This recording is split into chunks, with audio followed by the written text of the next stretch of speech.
So a patent from Sony was just revealed proving that the PlayStation 5 will run your PS4 games better. Who's hard right now? Because I am. In case you wanted to know.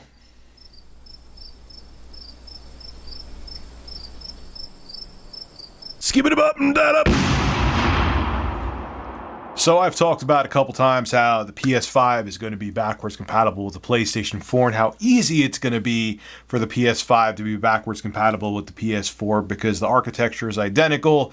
We're just getting newer, faster tech in the PS5. It's like when you upgrade a gaming PC. I talked about this before. I'm not going to go into details again. Just when you put better, faster parts in, it's obviously backwards compatible. It's just going to run games better. Like when you go from a Core i7 Sandy Bridge to an 8-core Core i9 9900K, they're going to run the same games, just going to run faster on the newer processor.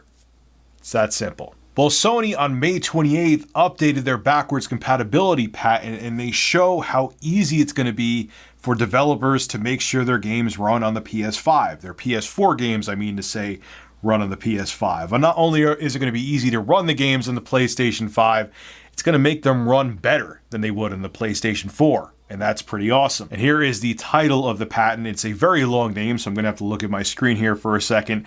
The patent goes by the title, Real-Time Adjustment of Application-Specific Operating Parameters for Backward Compatibility. That just rolls right off the tongue.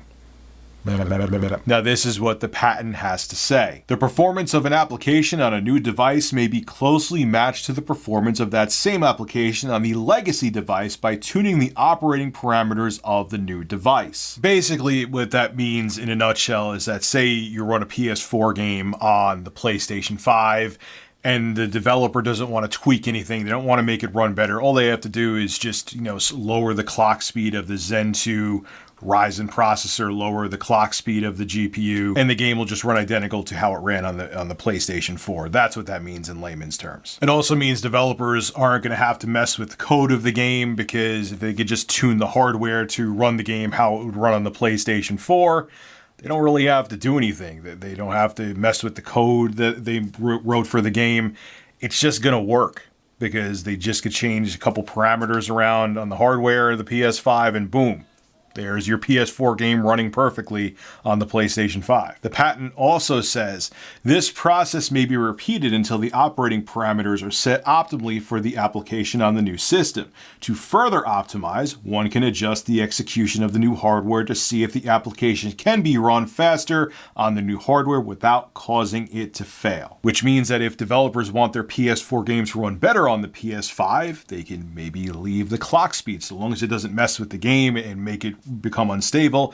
Maybe they could just use the faster Zen 2 Ryzen processor PS5 clock speed, and those points in certain games on your PlayStation 4 where there would be a lot of slowdown now will run perfectly on the PlayStation 5. Or even though that part of the patent doesn't say this, maybe developers could actually increase the quality of the textures or improve shadows in a PS4 game on the PS5. Or who knows, we may see patches that they release for these PS4 games to actually make them look like PS5 games. Kind of how Microsoft with games like the original Red Dead Redemption made it look gorgeous on the Xbox One X. I have a feeling that's going to happen with PS4 games on the PS5 as well, and this patent that we're seeing here is kind of more proof of that. So basically what this patent is saying is that it's going to be really easy to bring PS4 games over to the PS5, and just the backwards compatibility is going to be really simple to do. And if a developer doesn't really give a crap and they don't want to improve how the game performs,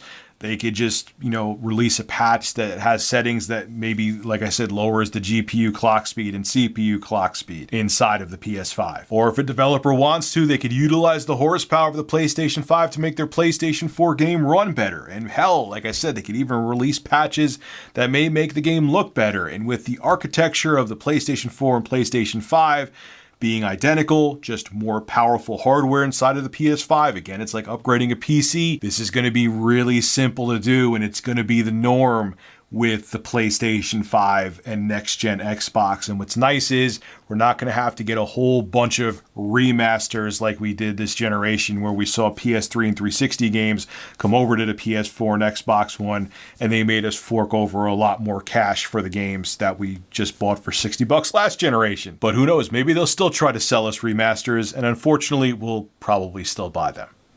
Because, yeah, we kind of do things like that. But who knows, this patent looks really awesome. The fact that the PlayStation 5 is going to be backwards compatible fully, and it's going to let developers tweak their PS4 games to run even better on the PS5 is a good sign that we're not going to have another remastered generation like we did when we went from the PS3 to PS4 and the Xbox 360 to the Xbox One.